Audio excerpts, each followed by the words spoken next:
Magnification which is to be used for structures. हम इसमें जो मैग्नीफिकेशन यूज़ करते हैं वो 10x, 16x एंड 25x। जो हम इस डायल को रोटेट करके according to structure we can vary the magnification to 25, either 16 और 10x। सो स्टार्ट करते हैं कॉर्निया से। सबसे पहले कॉर्निया पर फोकस करने के लिए आइरिस पे एक ब्रॉड बीम को फोकस करेंगे, देन उस ब्रॉड बीम की थिकनेस को कम करेंगे और स्लिट लैम्प को स्लाइटली बैकवर्ड मूव करेंगे। जैसे हम बैकवर्ड मूव करते हैं तो एक पॉइंट पे कॉर्निया गेट शार्पली फोकस, जैसा कि आप वीडियो में देख सकते हो।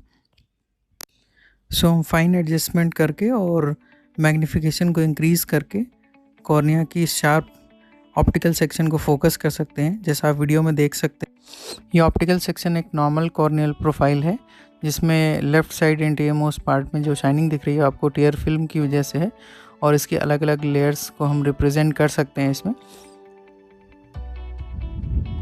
लेफ़्ट साइड पे एंटीरियर मोस्ट एपिथेलियम है, उसके बाद बोमन्स मेम्ब्रेन, और जो थिक बैंड होता है बीच में वो स्ट्रोमा का है, जैसा आप फोटो में देख सकते हैं। और इसके बाद हम बैक प्रोफाइल में जैसे जाते हैं, पीछे डेसिमेट्स मेम्ब्रेन है और एक स्लाइट डार्क प्रोफाइल होता है एंडोथेलियम का, as you can see in the photograph. So this is the normal corneal profile. So cornea का normal profile in optical section कुछ इस तरीके से दिखाई देता है, जैसा हमने पहले डिस्कस किया है। अब हम कुछ अलग अलग केसेस डिस्कस करें। This is the case of corneal thinning in slightly inferior part. जैसा आप देख सकते हो यहाँ पे कॉर्निया का जो ऑप्टिकल सेक्शन है वो थोड़ा थिन है। This is the case of corneal opacity which involve only the superior part of stroma, as you can see in this photo. This is another case in which the corneal opacity involve almost 50% of the stroma. This is the next case of corneal opacity, or as well as thinning also, in which the whole stroma is involved, and as well as there is corneal thinning is also present, as you can see in the optical section.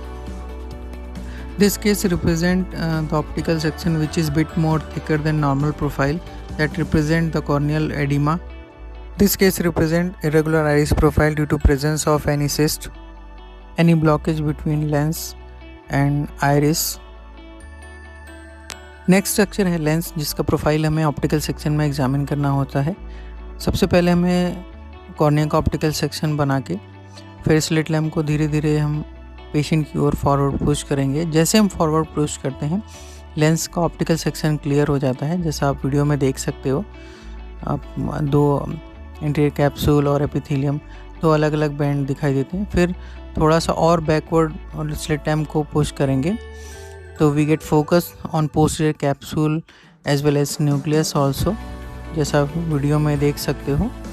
Now the lens posterior capsule is focused, posterior cortex, और जो बीच का optical empty space है वो nucleus है। क्योंकि एक normal patient का है इसलिए nucleus is optically empty, and this is the profile, normal profile of lens. Now by doing fine adjustment we can focus posterior as well as anterior part. We can see anterior and posterior capsule. Now anterior capsule is clear. Now just go for backward. Now posterior capsule is clear and the empty space is clearly seen as a nucleus. It is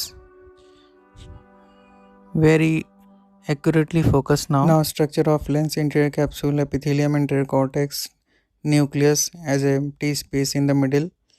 And next is the posterior part, posterior capsule, posterior cortex. This is the case of opacity on the anterior capsule of lens in optical section, which is seen as a white band. Another case of opacity on which is present on the posterior cap. This is the case of cortical opacity in the optical section. This is another case where the lens of nucleus is opacified and get little bit thick. Case of posterior polar opacity on the lens.